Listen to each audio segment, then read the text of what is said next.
Alors, avant de commencer d'étudier la seconde propriété, faire très attention.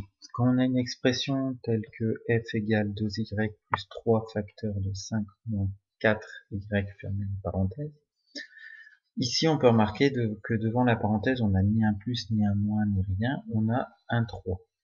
Donc en fait, ici on a f qui est égal à 2y plus 3 fois entre parenthèses 5 moins 4y. Donc si on voulait supprimer les parenthèses et réduire cette expression, il faudrait effectuer ce qu'on appelle une distributivité simple. Mais en aucun cas, j'ai le droit d'écrire, de supprimer les parenthèses et d'appliquer la règle précédente. Attention, ce serait faux. Donc, étudions la règle suivante. Dans un calcul, si une parenthèse est précédée du signe moins, alors on peut supprimer les parenthèses, mais à une condition, c'est de changer tous les signes des termes à l'intérieur de cette parenthèse. Donc si on reprend notre exemple du début, j'ai d qui est égal à moins, entre parenthèses, 2y plus 4, fermez la parenthèse, moins 2y. J'ai bien le signe moins devant les parenthèses. Donc, je vais appliquer ma propriété. Je peux enlever le moins, j'enlève mes deux parenthèses, mais la condition c'était de changer le signe des termes à l'intérieur. Les termes c'était 2y et plus 4. 2y en fait c'est plus 2y, donc si je change son signe, ça va donner moins 2y. Le plus 4, si je change son signe, ça devient moins 4. Donc, l'expression s'écrit d égale moins 2y, moins 4, moins 2y. Je le calcule directement. Moins 2y, moins 2y, moins 4y et moins 4.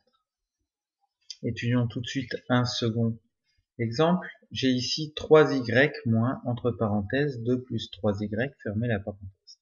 J'ai bien toujours le signe moins devant la parenthèse. Donc, j'applique ma propriété.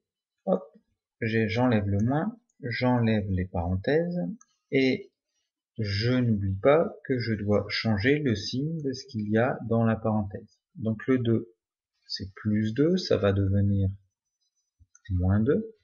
Et le plus 3y devient tout naturellement moins 3y. Je vais effacer le plus, qui ne sert plus à rien.